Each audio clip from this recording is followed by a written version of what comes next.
Você já parou para pensar de onde vêm aquelas expressões que a gente fala no dia a dia? Aquelas que saem tão naturalmente que a gente nem questiona? Pois é, muitas delas carregam histórias surpreendentes e até um pouco malucas. Hoje, no nosso primeiro episódio De Onde Vem, vamos investigar a origem de 4 famosas. A global OK, a clássica Rei Morto, Rei Posto e as nossas brasileiríssimas Pagar o Pato e Pagar Mico.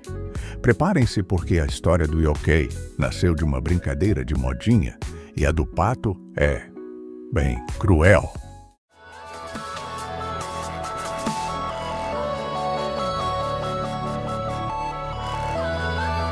O OK é talvez a palavra mais reconhecida do planeta, mas sua história é cheia de reviravoltas e teorias. A mais aceita pelos historiadores e linguistas é a mais curiosa. Na década de 1830, nos Estados Unidos, havia uma grande moda entre os jovens de Boston de inventar siglas engraçadas para expressões comuns, usando uma abreviatura intencionalmente errada. Por volta de 1839, jornais de Boston começaram a brincar com essas siglas. Uma delas era All Correct, uma grafia errada e de propósito de All Correct, tudo correto. A sigla realmente decolou durante a campanha presidencial de Martin Van Buren em 1840. Seu apelido era Old Kinderhook, porque ele era de Kinderhook, Nova York. Seus apoiadores criaram o All Correct e o Old Kinderhook, formando clubes chamados OK Club. A palavra ficou eternamente associada à ideia de aprovação e que está tudo bem. Apesar de todas as teorias, a história da moda das siglas e do Martin Van Buren é a mais documentada e convincente. Ou seja, o OK nasceu de uma gíria de internet do século XIX. Essa é pura história europeia. A expressão Rei Morto, Rei Posto significa que a vida continua, que ninguém é insubstituível, especialmente em sistemas de poder. Na monarquia, a morte do soberano é um momento de crise e vacuidade de poder. Para evitar instabilidade, golpes e guerras civis, era crucial que a sucessão fosse imediata e incontestável. No momento exato em que um rei morria, o herdeiro presumido, geralmente o filho mais velho, já era automaticamente proclamado o novo monarca.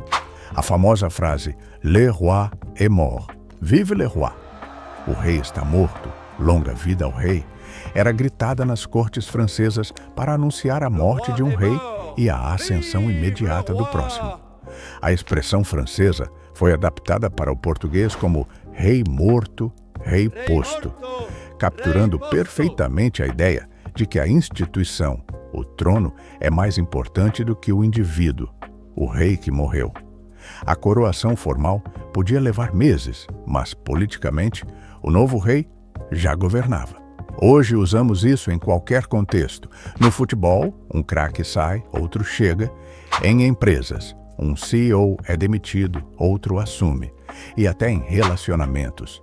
Significa que a roda da vida não para, e para toda perda, há uma substituição em potencial. E agora, uma expressão que todo mundo já usou quando foi enganado ou levou a culpa por algo que não fez. Pagar o pato. A origem dessa frase vem de um jogo medieval português, um tanto sádico. Em Portugal, entre os séculos XVI e XVII, existia um suposto jogo popular onde um pato vivo era enfiado dentro de um saco de pano, que era então pendurado em uma vara bem alta esticada sobre um rio. Os participantes, em cima de barcos, tentavam escalar a vara escorregadia para pegar o saco. Quem conseguia ficava com o pato. O grande problema? Quase sempre a pessoa caía na água. Ou seja, a pessoa se machucava, se afogava parcialmente e passava por todo aquele vexame, para no final pagar por um pato que nem era grande prêmio.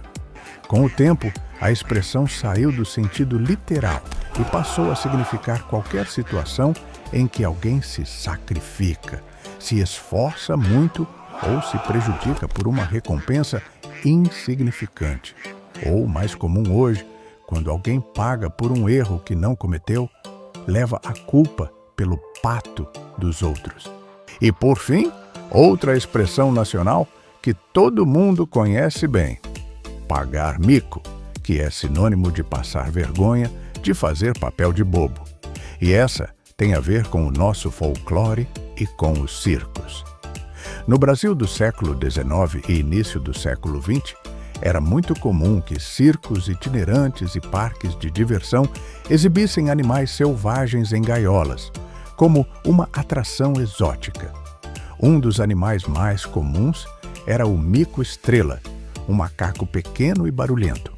Para atrair o público, os donos do circo incentivavam as pessoas a pagarem, dar dinheiro, comida ou fazer alguma tarefa para ver o mico de perto ou para alimentá-lo. Acontece que o mico, assustado ou agitado, muitas vezes reagia de forma imprevisível. Gritava, pulava, se recusava a fazer graça ou até mesmo mijava na pessoa. Quem havia pago o mico, portanto, saía de mãos vazias e ainda passava por uma situação constrangedora na frente de todos. A ação de pagar para ver o mico se tornou sinônimo de se sujeitar a uma situação que acaba em vexame. Com o tempo, simplificou-se para apenas pagar mico, significando passar por qualquer tipo de situação embaraçosa. E aí, curtiram desvendar o passado dessas expressões? O ok, filho de uma moda brega. Rei morto, rei posto, uma regra de sobrevivência das monarquias. Pagar o pato, que vem de um jogo bizarro, e pagar mico, que veio direto dos circos antigos. Isso prova que a história e a cultura estão escondidas em cada cantinho da nossa língua. Comenta aí qual foi a origem mais curiosa ou bizarra na sua opinião e qual outra expressão você tem curiosidade de saber de onde veio. Dá aquele like se aprendeu algo novo hoje e se inscreve no canal Primeiro Protagonista para não perder o próximo De Onde Vem. Até a próxima!